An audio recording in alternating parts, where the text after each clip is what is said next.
যুবকরা হচ্ছে একটি সমাজের সবচেয়ে তির্যক, তেজস্বী, সবচেয়ে বিস্ফোরক শক্তির নাম, যাদেরকে যেদিকে চালানো হবে তাদেরকে দিয়ে যদি আপনি চান যে তাদেরকে দিয়ে অনেক ধ্বংসাত্মক কাজ করাবেন, তাইলে তাদেরকে সেটাও করাতে পারবেন।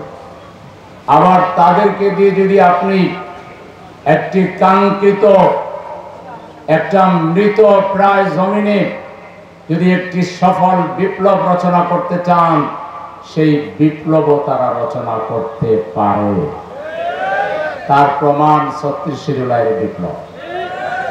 এর আগে কত পার্টি, কত দল, কত জোট, কত হরতাল আর কত কর্মসূচি দিয়ে ঘরে বসে এসির বাতাস খেত, সাহস করত না রাস্তায় নেমে একটা তকবীর ধ্বনি দিবে, রাস্তায় নেমে একটা প্রতিবাদ করবে, হরতাল ডাকা পর্যন্তই শেষ। কিন্তু যেদিন আমাদের তরুণেরা সিদ্ধান্ত নিল আপা আর বাংলাদেশের জন্য দরকার নাই, 15 দিনও লাগে নাই, মাত্র 15 দিনের আন্দোলনে পৃথিবী বিখ্যাত, পৃথিবীর ইতিহাসে নজিরবিহীন এক বিপ্লব সাধন করেছে বাংলাদেশের তরুণ এবং যুবকেরা। অতএব এখন তরুণদের দেশ বাংলাদেশ, যুবকদের দেশ বাংলাদেশ, সাহসীদের দেশ বাংলাদেশ, এবং এই দেশ আগামী দিনে এই যুবকদের হাতেই থাকবে ইনশাআল্লাহ। আমাদের দেশের 2 জন বয়সে প্রবীণ কিন্তু কর্মে অত্যন্ত নবীন ব্যক্তি আছেন, তারা অব্যাহতভাবে যুবকদেরকে উৎসাহ দিয়ে যাচ্ছেন। সেই 2 জন নবীনের নাম বলতে পারবেন? কর্মের দিক থেকে নবীন কে কে নাম বলেন দেখি। একজন ডাক্তার শফিকুর রহমান, আরেকজন কে? ডাক্তার প্রফেসর মোহাম্মদ ইউনূস, যিনি বাংলাদেশের এখন প্রধান উপদেষ্টা। তিনি বলছেন চাকর হবেন না, এন্টারপ্রেনার হন, যুবকরা উদ্যোক্তা হন, স্বাধীনভাবে কাজ করেন। যুবকরা তোমরা রাজনীতিতে আসো, নেতৃত্ব দাও। তার এই কথা অনেক পুরাতন কি আঁকড়ে ধরা রাজনীতিকদের কাছে বিষ সম। তুমি দোয়ায় অনুষ্য পালাও, আমরা তোমারে চাই না, আমরা চাই নির্বাচন, নির্বাচন, নির্বাচন, নির্বাচন। আমরা চাই ক্ষমতার মসনদ, আমরা চাই যেগুলো আমরা করলে এখন আপনারা চাঁদাবাজ চাঁদাবাজ বলেন, তখন সেগুলো আমাদের জন্য হয়ে যাবে উপঢৌকন, হাদিয়া হয়ে যাবে।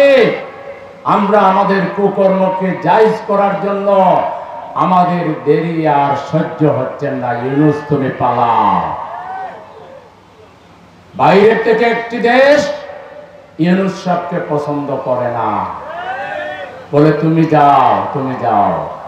বাংলাদেশ থেকেও কিছু দল এবং মানুষ তারা ডক্টর ইউনূসকে ভালো পায় না। কেন? তিনি যুবকদেরকে ভালো পান, তিনি যুবকদেরকে স্বপ্ন দেখান, তিনি এত সুন্দর সাবলীল মার্জিত ভাষায় কথা বলেন, তার কথায় লক্ষ কোটি মানুষ উজ্জীবিত হয়। এই বেচারা দেশটাতে কিছু ভালো কাজ করতে চান, কিন্তু রাজনৈতিক দলের যেভাবে সহযোগিতা দরকার তিনি সেটা পাচ্ছেন না। তিনি চাচ্ছেন সংস্কার করতে, তিনি চাচ্ছেন বিচার করতে, তিনি চাচ্ছেন রাজনীতিতে একটা সম্প্রীতির বন্ধন তৈরি করতে। এই 3টা প্রধান উদ্দেশ্য নিয়ে তিনি কাজ করছেন। কিন্তু তাকে নানা আজে বাজে ভাষায় তাকে বকা দেওয়া হচ্ছে, গালি দেওয়া হচ্ছে টক শোতে। তাকে তিনি যাতে তাড়াতাড়ি চলে যান এজন্য নানাভাবে তাকে উত্তপ্ত করা হচ্ছে, টিজ করা হচ্ছে। আমরা ইউনূস সাহেবকে বলবো, এটা দেশের কোটি কোটি মানুষের মধ্যে একেবারেই সংখ্যালঘু কিছু মানুষ যাদের কোনো রাজনৈতিক কমিটমেন্ট নাই, এদেশের জনগণের প্রতি যাদের দায়িত্ববোধ নেই, ভালোবাসা নেই, যারা রাজনীতিকে মূলত তাদের দুর্নীতির হাতিয়ার হিসাবে গ্রহণ করে, এটাকে ব্যবসা হিসাবে গ্রহণ করেছে, এই গুটি কতক মানুষ ছাড়া কোটি কোটি বাংলাদেশের মানুষ আপনার সংস্কারের পক্ষে। আপনাকে ভালোভাবে সংস্কার করতে হবে, নিকটভাবে সংস্কার করতে হবে। আপনাকে দুর্নীতির বিচার শেষ করতে হবে। আপনাকে বিগত 17.5 বছরে আমাদের যে টাকা বিদেশে পাচার হয়েছে এটা ফেরত দিতে হবে, ফেরত আনতে হবে। আপনাকে যারা 3-4টা বড় বড় জেনোসাইড করেছে, আমাদের সামরিক বাহিনীর অফিসারদেরকে, 57 জন অফিসারদেরকে যারা খুন করেছে, যারা হেফাজতের সমাবেশে রাতের আধারে বাতি নিভিয়ে লক্ষ লক্ষ তরুণ যুবক আলেমদেরকে যারা অত্যাচার করেছে, শত শত আলেমদেরকে হত্যা করেছে, যারা 28 অক্টোবরের জেনোসাইড করেছে, যারা জামায়াতে ইসলামীর দেশপ্রেমিক বিশ্ববিখ্যাত আলেমের দিনদেরকে খুন করেছে, এইসব প্রত্যেকটা খুনের বিচার না করে ইউনূস সাহেব আপনি বাংলাদেশ থেকে অন্য কোথাও পা রাখতে পারবেন না। আপনারও দেশের প্রতি একটা দায়বদ্ধতা আছে, ঠিক কিনা? এদেশের জনগণ আপনার সাথে আছে। আপনি সাহসিকতার সাথে সংস্কার সম্পন্ন করুন, বিচার সম্পন্ন করুন। আরেকজন যুবক বয়সে তিনি আমাদের চাইতে সিনিয়র হওয়া সত্ত্বেও কর্মের দিক থেকে আমাদের চাইতে নবীন। তার নাম কি? এত আস্তে করে নাম বললো, তার নাম কি? ডাক্তার শফিকুর রহমান সাহেব, মানবতার ফেরিওয়ালা বলে যাকে মানুষ এখন উপাধি দিচ্ছে, ঠিক না? তিনি বলছেন আমরা আমাদের দেশের পতাকা, কালেমার পতাকা আমরা তরুণদের হাতে, নবীনদের হাতে, যুবকদের হাতে তুলে দিতে চাই। এবং তিনি বলছেন তাদেরকে আমরা চরিত্রবান নাগরিক হিসেবে গড়ে তুলতে চাই। আমরা কোরআনের আলোকে, নবীর সুন্নাহর আলোকে, সাহাবায়ে কেরামের জীবনের আলোকে আমরা তাদেরকে একদিকে বলিষ্ঠ ইমানদার হিসেবে গড়ে তুলতে চাই। তাদের হাতে বাংলাদেশের পতাকা তুলে দিতে চাই, তাদের হাতে ইসলামের পতাকা তুলে দিতে চাই, তাদের হাতকে আমরা কর্মের হাতে পরিণত করতে চাই। সংগ্রামী ভাইরা আমার, 54 বছর দেশটা অতিবাহিত হলো। আমাদের যুবকদের একটা অংশ কোন রকম ইন্টারমিডিয়েট পাস করে তারা স্টাইপেন্ড নিয়ে বিদেশে পাড়ি যাবে, একটা বিরাট সংখ্যক যুবক। কারণ এখানে মেধাবীদের কোনো মূল্যায়ন নাই, মর্যাদা নাই। মাস্টার্স পাস করে চাকরি নাই, বেকার থাকতে হয়। চাকরি হইল বেতন নাই, বেতন হইল সম্মানজনক কোনো বেতন নাই। এখানে বিরাট সংখ্যক শিক্ষিত বেকার যুবক, সেজন্য তারা বিদেশে চলে যায়। বিদেশের সরকারগুলো তাদেরকে 10 লক্ষ, 15 লক্ষ, 20 লক্ষ টাকার বেতন দেয়, গাড়ি দেয়, বাড়ি দেয়।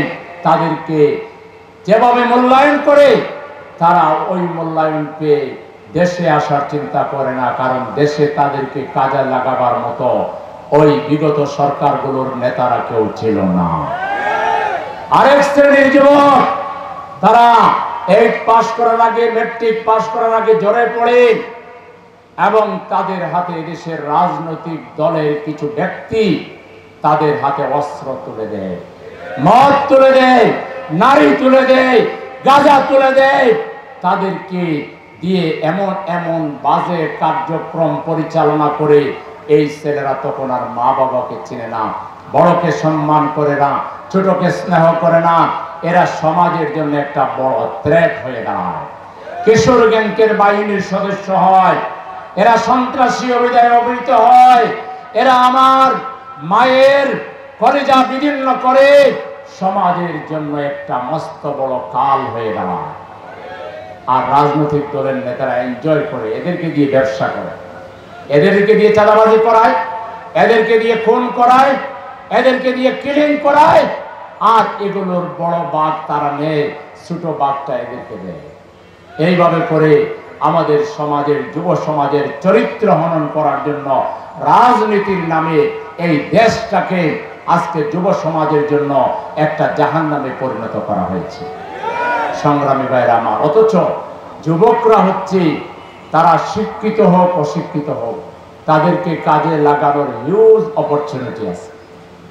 যুবকরা যদি অশিক্ষিত হয়, তাদের জন্য দুগ্ধ খামার করেন, কৃষি জাতীয় বিভিন্ন খামার করেন, তাদেরকে নিয়ে তাদেরকে এন্টারপ্রেনার হিসেবে ট্রেনিং দেন, তাদেরকে আইটি ট্রেনিং দেন। এগুলোর জন্য কোনো এসএসসি পাস, এইচএসসি পাস লাগে না। এক একটা এলাকায় কম্পিউটার সেন্টার গড়ে তুলে ওখান থেকে আইসিটির উপরে তাদেরকে দক্ষ করেন, তাদেরকে ফার্মাসিস্ট হিসেবে গড়ে তোলেন, তাদেরকে আপনি একজন ভালো কৃষি উদ্যোক্তা বানান, তাকে আপনি একজন ভালো এন্টারপ্রেনার হিসেবে গড়ে তুলে সমাজে ভূমিকা রাখার সুযোগ করে দেন। একটা রাষ্ট্রের পক্ষে এটা কোনো বিষয় নয়। কিন্তু আমাদের দেশে এই পর্যন্ত যারা দেশ শাসন করেছে, এদের মাথায় এগুলো ঢুকে না। কারণ এরা ফায়দাই করে, স্বাভাবিক খাওয়া তো খায়, অস্বাভাবিক ভাবে বোতল টানতে টানতে দিশেহারা হয়ে এদের মগজ, ব্রেন কোনো কাজই করে না। বিগত দিনে এই বোতল খাওয়া পার্টির নেতারা এদেশের যুবকদেরকে নিয়ে কিছু ভাবেনি। যুবকদেরকে শুধু অস্ত্র দিয়েছে, মাদক দিয়েছে, কিন্তু তাদেরকে মানুষ হওয়ার, কাজের কাজী হওয়ার কোনো ব্যবস্থা করেনি। এদেশের ক্ষমতা যদি জামাত ইসলামীর হাতে আসে, আমরা এক নম্বরে বিদেশে আমাদের যে ছাত্ররা পড়ালেখা শেষ করে ওখানে চাকরি করছে, এদের সবাইকে দেশে এনে যে যে ফিল্ডে এক্সপার্ট, ওই ফিল্ডে বেশি বেতন দিয়ে, সুযোগ সুবিধা দিয়ে দেশ গড়ার সুযোগ আমরা করে দেব। 2 নম্বর হলো, দেশে কোনো শিক্ষিত বেকার যুবক থাকবে না। ইন্টারমিডিয়েট পাস করার সাথে সাথেই পার্টলি চাকরি দিয়ে দেওয়া হবে। বিভিন্ন কলকারখানা, স্কুল, কলেজ, মাদ্রাসা, ইউনিভার্সিটি, হসপিটালে পার্ট টাইম চাকরি করবে, আর পার্ট টাইমে তারা হায়ার ডিগ্রির জন্য তাদের ক্লাস পরীক্ষা এগুলো তারা দেবে। এদের জন্য চাকরি ছাত্র জীবন থেকে শুরু হয়ে যাবে, আর পুরোপুরি চাকরি শুরু হবে যেদিন মাস্টার্স ডিগ্রি কিংবা অনার্স শেষ করবে। এক হাতে তার সার্টিফিকেট, দ্বিতীয় হাতে থাকবে তার চাকরির ব্যবস্থাপত্র। এরকম করে গড়ে তুলবে একটা মাত্র দল, তার নাম কি? তার নাম কি? বাংলাদেশ জামাত ইসলামী। আর বেকার অশিক্ষিত যুবক যারা, এদেরকে আমরা বিভিন্ন কৃষি খাতে এবং বিভিন্ন ধরনের তাদেরকে ছোট ব্যবসা হিসাবে ছোট ছোট ব্যবসা গড়ে তুলে দেব। ডিম বিক্রি করবে, দুধ বিক্রি করবে, এরা দুধ উৎপাদন করবে, এরা ডিম উৎপাদনের জন্য যে ব্যবস্থা সেখানে কাজ করবে, শিশু খাদ্যের জন্য কাজ করবে, এরা সমাজে শৃঙ্খলা ঐক্য গড়ে তোলার জন্য কাজ করবে। এদেরকে হ্যান্ডসাম বেতন দেওয়া হবে, হ্যান্ডসাম মজুরি দেওয়া হবে, তারাও সম্মানের সহিত সমাজে বসবাস করবে। ওই রাস্তার মোড়ে মোড়ে আর তারা আড্ডা দিবে না।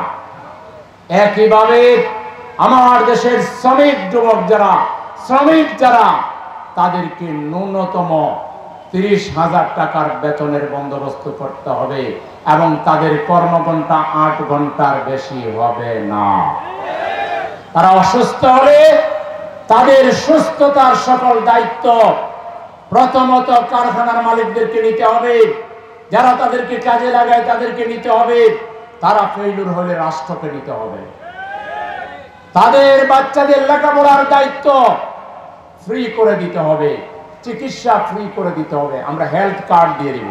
এখনই জামাত ইসলামী ক্ষমতায় নাই, আমরা হেলথ কার্ড দিয়ে অন্তত 70টা হসপিটালে 30 থেকে 50, 60, 70% পর্যন্ত আপনার চিকিৎসা খরচ ডিসকাউন্টে আপনি পাবেন। আমরা হেলথ কার্ড দেই, মাত্র 50-60 টাকা দিয়ে হেলথ কার্ডটা দেই। এটা দিয়ে আপনি 12 মাস সার্ভিস পাবেন। আর আমরা যদি ক্ষমতায় আসি, সকল নাগরিককে আমরা হেলথ কার্ড দিয়ে দিব নামমাত্র মূল্যে। তারা এটা দেখায়া সরকারি বেসরকারি সকল হাসপাতালে চিকিৎসা নেবে, চিকিৎসা ফ্রি হয়ে যাবে, শিক্ষার লেখাপড়া ফ্রি হয়ে যাবে।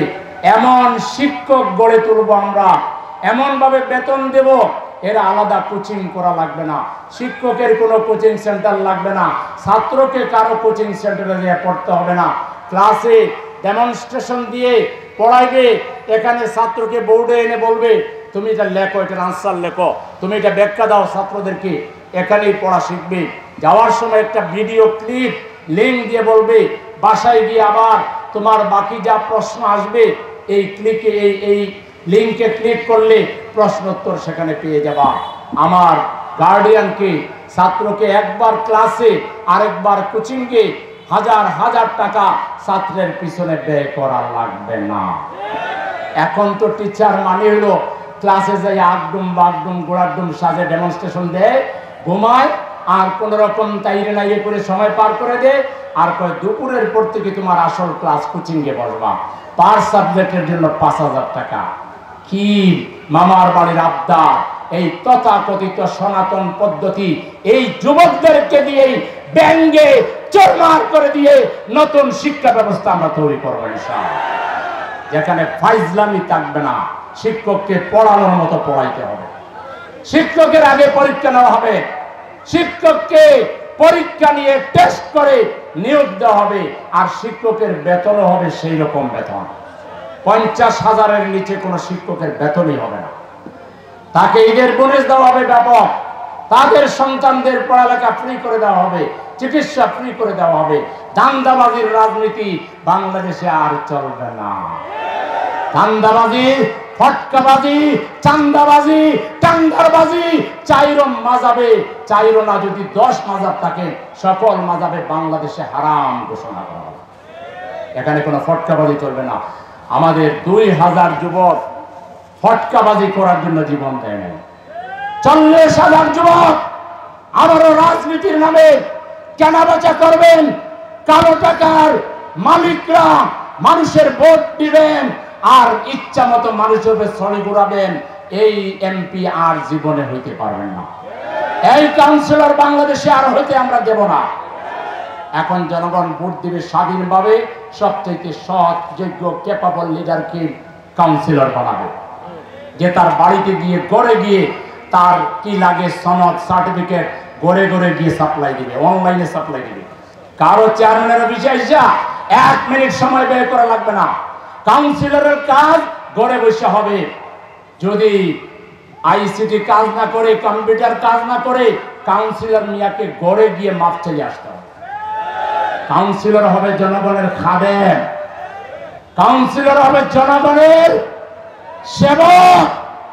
এমপি সাহেব এরকম সমাবেশ ডেকে তিনি জনগণের কথা শুনলেন, কোন রাস্তা কোন এলাকায় কি সুবিধা অসুবিধা, এবং তিনি পার্লামেন্টে কি আইনের পক্ষে কি কথা বলেছেন, কি বলা দরকার ছিল, জনগণের সামনে ঘন্টার পর ঘন্টা দাঁড়াইয়া প্রশ্নের উত্তর দিতে হবে। নাইলে এমপি সাহেব তার সুস্থতা নিয়ে বাড়িতে ফিরে যেতে পারবেন না, গণদোলাইয়ের শিকার হবে। ঠিক কিনা? এবার আমাদের কর্নেল সাহেব মন খারাপ করেন না, কর্নেল সাহেব পারবে ইনশাল্লাহ, নাকি পারবে না ইনশাল্লাহ? এমপি হইতে হবে জনগণের সেবক, খাদেম। কাউন্সিলর হইতে হবে জনগণের সেবক, খাদেম।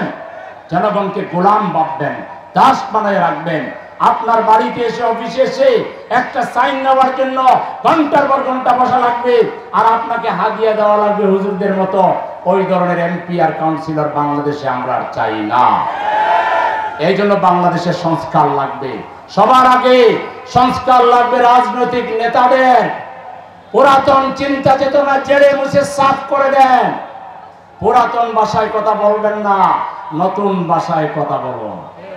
এই জন্য কয়েকটা জরুরি কাজের মধ্যে একটা কাজ হলো, মাননীয় প্রধান উপদেষ্টা মহোদয়, আমাদের ছাত্রদেরকে রাস্তায় এত কষ্ট দিচ্ছেন কেন?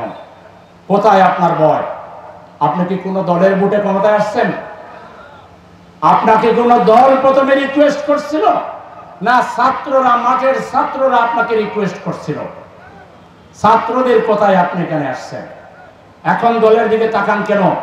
কোন দল আসলো, কোন দল সমর্থন দিল, আর কোন দল সমর্থন দিল না, এটা তোয়াক্কা না করে আপনি যে দাবি উঠছে নিষিদ্ধের, এটা আপনি 24 ঘন্টা যাইতে দিয়েন না, তার আগে নিষিদ্ধ করে ছাত্রদেরকে রেহাই দেন।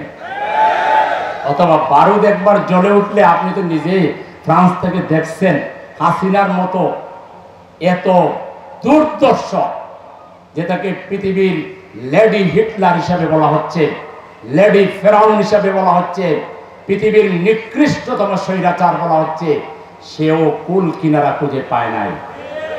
সুতরাং ছাত্রদেরকে বেশি কষ্ট দিতে যায়েন না। হাসিনা যদি বুদ্ধিমানের কাজ করত, যেদিন কোর্টে তার দলের লোকেরা সেই কোটার মামলা আবার তুলেছিল, তার যদি বুদ্ধিমত্তা থাকতো, সেদিনই যদি সেটা স্টপ করে দিত, ছাত্রদেরকে রাস্তায় নামার লাগতো না। আজকে 9 মাস হয়ে গেল। এটা কি কোনো রাজনৈতিক দল? এটাকে নিষিদ্ধ করতে আপনার এত সমস্যা কোথায়? প্রশাসনিক অর্ডারে, এক্সিকিউটিভ অর্ডারে আজ রাতে উপদেষ্টাদের বৈঠক ডাকেন।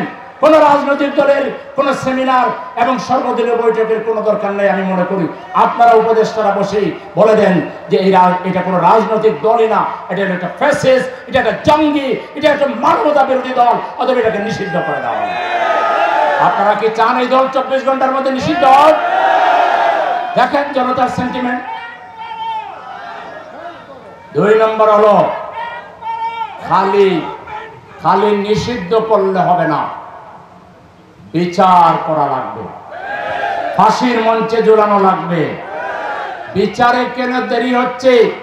আমি মাননীয় প্রধান উপদেষ্টা মহোদয়কে বলবো, আপনার আশপাশে যারা আছেন তারা কেউ আপনার বিরুদ্ধে কাজ করছেন কিনা, কিংবা আপনি যাদেরকে মামলার দায়িত্ব দিয়েছেন, বিচার অঙ্গনের দায়িত্ব, বিশেষ করে সরকারি প্রকৌশলী যারা তারা কোনো ষড়যন্ত্রের শিকার কিনা, আপনি এটার উপরে একটা তদন্ত কমিশন গঠন করুন। এটা বৈষম্য বিরোধী ছাত্র যারা রাজপথে ছিল তাদের 8-10 জনকে নিয়ে আপনি একটা তদন্ত কমিশন করুন, কোথাও বিচারে গাপলা আছে কিনা। আমরা এত দেরি আর সহ্য করব না। আপনি অনতি বিলম্বে অন্তত সখানেককে তো ফাঁসির কাস্টে ঝুলাই ফেলা উচিত। তা না হলে জুলাই বিপ্লবের আহতরা তাদের কাছে কি জবাব দিবেন? শহীদ পরিবারের কাছে কি জবাব দিবেন? সুতরাং যুব সমাজের সেন্টিমেন্টকে উপলব্ধি করে অনতিবিলম্বে যেমন নিষিদ্ধ করবেন, তেমনি বিচার কার্যক্রম আর সর্বোচ্চ 2 মাসের বেশি অতিক্রম করলে জনগণের সেন্টিমেন্ট ধরে রাখা, ধৈর্য ধরে রাখা, দেয়ালে পিঠ ঠেকে গেলে আমরা সবাই যদি আবার তল্পা সহ শিশু বৃদ্ধ সবাই যদি রাস্তায় চলে আসি, আর আমরা যদি দালালদেরকে গোপন তদন্তের মাধ্যমে আমরা চিহ্নিত করে যদি শেষ পর্যন্ত দালাল বিরোধী অভিযানে নামতে হয়, দালাল যে যেখানে থাকেন, উপদেষ্টার মধ্যে যদি থাকেন, সচিবালয়ে যদি থাকেন, পুলিশের মধ্যে যদি থাকেন, যেখানে থাকেন না কেন, দালাল নিধন, দালাল তাড়ানো কর্মসূচি যদি আমাদেরকে নিতে হয়, তাহলে পরিস্থিতি সামাল দেওয়ার ক্ষমতা কারো থাকবে না। সেজন্য আমাদের সেন্টিমেন্ট সেই জায়গায় পর্যন্ত না নিয়ে সর্বোচ্চ আপনারা জুলাইয়ের মধ্যে, 31শে জুলাইয়ের মধ্যে আগস্ট বিপ্লব যেন পার না হয়, 5ই আগস্টের আগেই অন্তত শতাধিক কুশীলব ষড়যন্ত্রকারী প্রশাসন ষড়যন্ত্র করে আমাদের প্রশাসনকে ব্যবহার করে, যোগসাজশ করে আমার নাগরিকের উপরে যারা হত্যাযজ্ঞ চালিয়েছে তাদেরকে ফাঁসির মঞ্চে আমরা দেখতে চাই। এই ব্যাপারে যদি রাস্তায় নামা লাগে, ডাক দেওয়া হয়, সব নিয়ে চলে আসতে হবে, শিশু থেকে বৃদ্ধ পর্যন্ত। রাজি আছেন? প্রস্তুত থাকবেন, লাগতেও পারে। আর আল্লাহ যদি আমাদেরকে সাহায্য করেন, যদি কাজ হয়ে যায়, আমরা চাই না দেশে কোনো বিশৃঙ্খলা, চাই আমরা চাই শান্তি, আমরা চাই নিরাপত্তা, আমরা চাই উন্নতি, আমরা চাই ভালোবাসা, আমরা চাই সহনশীলতা, আমরা চাই সম্প্রীতি, আমরা চাই ঐক্য, আমরা চাই আমাদের দেশ এবং জাতির উন্নতি, আমাদের শ্রমিক সমাজের উন্নতি, আমাদের ব্যবসায়ীদের উন্নতি, আমাদের নারী সমাজের উন্নতি, আমাদের শিশুদের অধিকার, আমাদের যুবকদের অধিকার, আমাদের ছাত্রদের অধিকার, আমাদের আলেম সমাজের অধিকার, আমাদের আবাল বৃদ্ধ বনিতা আমরা সম্মানের সহিত ডিগনিটি নিয়ে মাথা উঁচু করে এক আল্লাহ ছাড়া আর কারো প্রভুত্ব কারো গোলামি এই বাংলাদেশের জনগণ মানে না। আমরা দেশ ছোট হইতে পারি, 18 কোটি মানুষের 36 কোটি হাত নিয়ে যদি নামি, দুনিয়ার কোন আধিপত্যবাদী শক্তি আমাদের দিকে আপনারা আঙ্গুল ঘোরাবেন না। আপনাদের আঙ্গুল আপনাদের দিকে সোজা রাখেন এবং পৃথিবীর দেশে দেশে যেখানে মুসলমানদেরকে অত্যাচার করা হচ্ছে, নির্যাতন করা হচ্ছে, ওই নির্যাতনকারী অত্যাচারী শক্তিকে হুঁশিয়ার করে দিচ্ছি, আসমানওয়ালাকে ভয় করো। ওখান থেকে বোমা আগুন নেমে আসবে, আপনারা জলে পড়ে সারখার হয়ে যাবে। মুসলমানদেরকে আপনি অসহায় ভাববেন না, এতিম ভাববেন না। মুসলমানদের সবচেয়ে বড় অভিভাবক কে? কে? সেই আল্লাহ আমাদের সাথে আছেন, ঠিক কিনা? সুতরাং আমরা দুনিয়ার কারো অত্যাচারকে ভয় করি না, কারো ব্রুকুটিকে আমরা ভয় করি না, কাউকে আমরা মানি না। আমরা মানি লা ইলাহা ইল্লাল্লাহ। এর বাইরে যত শক্তি, এগুলোকে আমরা মশা মাছির মতোই মনে করি না। সুতরাং প্রিয় ভাইরা, আসুন, আমাদের প্রিয় দেশ আজকে মুক্ত হয়েছে প্রাথমিকভাবে, চূড়ান্ত মুক্তি পেতে আরো কিছুটা সময় লাগবে। এর জন্য দরকার আমাদের জনগণের ঐক্য। আর সেই ঐক্য কিসের ভিত্তিতে হবে? সেটি হতে হবে আল্লাহর তাওহীদের ভিত্তিতে, রিসালাতের ভিত্তিতে, কোরআনের ভিত্তিতে। আসুন আমরা মানুষের কাছে যেয়ে বলি, আসুন আপনারা কোরআনের দিকে, ইসলামের দিকে, লা ইলাহা ইল্লাল্লাহর পতাকার দিকে মানুষকে দাওয়াত দিয়ে আমরা যদি জামায়াতে ইসলামীর পতাকা তোলে, এদেশের মানুষকে ঐক্যবদ্ধ করতে পারি, তাহলে এদেশ দ্রুততম সময়ের মধ্যে এগিয়ে যাবে ইনশাআল্লাহ। এদেশকে নিয়ে আর কোন ষড়যন্ত্রকারীরা আমাদের ভোটাধিকার নিয়ে, আমাদের রিজেক্ট নিয়ে, আমাদের সম্মান নিয়ে আর কেউ আমাদের উপরে দাদাগিরি করতে পারবে না। জামায়াত ইসলামীতে আসলে মানুষের ঈমান যেভাবে মজবুত হয়, কোরআনের জ্ঞান বাড়ে, হাদিসের জ্ঞান বাড়ে, চরিত্র সুন্দর হয়, পারিবারিক বন্ধন সুন্দর হয়, মানবিকতা ডেভেলপ করেন, সমাজে ভালো কাজের প্রসার ঘটে, মন্দ কাজ দুর্বল হয়। এই দল হচ্ছে জামায়াত ইসলামী। এই জামায়াত ইসলামীর যুব শাখার উদ্যোগে আজকে একটা যুব সংগঠন আয়োজন করেছে, তাতে হাজার হাজার জনগণের যে উপস্থিতি, ইনশাআল্লাহ আগামী দিনের বাংলাদেশ আমরা সবাইকে দেখেছি। এখন জনগণের মধ্যে একটাই স্লোগান, সবাইকে দেখা শেষ, জামায়াতের নেতৃত্বে কোরআনের বাংলাদেশ। বলেন দেখি, সবাইকে দেখা শেষ, জামায়াতের নেতৃত্বে কোরআনের বাংলাদেশ। ঠিক আছে কিনা? এই কোরআনের বাংলাদেশ আমরা গড়ে তুলব, ভাতৃত্বপূর্ণ সমাজ আমরা কায়েম করব, ইনসাফপূর্ণ সমাজ কায়েম করব। সুদ, ঘুষ, মদ, জুয়া, হাউজি, ব্যভিচার, অনাচার, দুরাচার, সন্ত্রাস চিরতরে বাংলার মাটি থেকে বিদায় করে আমরা একটা শৃঙ্খলাপূর্ণ, ইনসাফপূর্ণ, ভারসাম্যপূর্ণ সমাজ আমরা কায়েম করব, যেখানে ধনী গরিবের ব্যবধান থাকবে না, গরিবরা রাস্তায় হাত পেতে খেতে হবে না। এদের জন্য আমরা বিকল্প অ্যারেঞ্জমেন্ট করব, থাকার ব্যবস্থা করব, খাওয়ার ব্যবস্থা করব। এখানে আর কাউকে চুরি করতে হবে না, ছিনতাই করতে হবে না, এখানে কাউকে ঘুষ খেতে হবে না, এখানে কাউকে দুর্নীতি করে খেতে হবে না। দুর্নীতি করে যেটা পেতে চায় হালাল ভাবে আমরা সেটা তাদের জন্য ব্যবস্থা করব ইনশাআল্লাহ। সেই সংগ্রামে আপনারা আমাদের সাথে আরো দৃঢ়ভাবে এগিয়ে আসবেন, আমাদেরকে সহযোগিতা করবেন এবং আপনারা দাওয়াতি কাজে ঘরে ঘরে যাবেন, দোকানে দোকানে যাবেন, মানুষকে সালাম দিবেন, মানুষের সুখ দুঃখে অংশীদার হবেন, মানুষকে বুকে জড়ায় ধরবেন, মানুষকে আশাবাদী করবেন, মানুষের বিভিন্ন বিপদে আপদে তাদের পাশে দাঁড়িয়ে তাদের সাথে আপনারা সুখ দুঃখকে শেয়ার করবেন। এইভাবে একটি সুন্দর ভ্রাতৃত্বপূর্ণ সমাজ নির্মাণে আপনারা আমাদের সাথে আরো সময় দিয়ে, আরো সক্রিয়ভাবে, আরো দৃঢ়তার সহিত কাজ করতে কি রাজি আছে?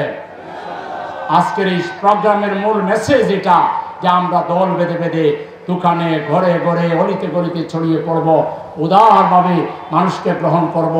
আমাদের কথার দ্বারা, জবানের দ্বারা, হাতের দ্বারা, ইশারার দ্বারা, বডি ল্যাঙ্গুয়েজের দ্বারা কারো কোনো ক্ষতি হবে না। মানুষ আমাদের কাছে, আমাদের মধ্যে তাদেরকে নিরাপদ ভাববে, মানুষ আমাদের মধ্যে শান্তি খুঁজে পাবে, মানুষ আমাদের কাছে আসলে আশ্রয় পাবে, মানুষ আমাদের কাছে আসলে সম্মান পাবে, এরকম একটা পরিবেশ আমরা কি তৈরি করতে পারবো? আল্লাহ রাব্বুল আলামিন আমাদের সবাইকে তৌফিক দান করুন।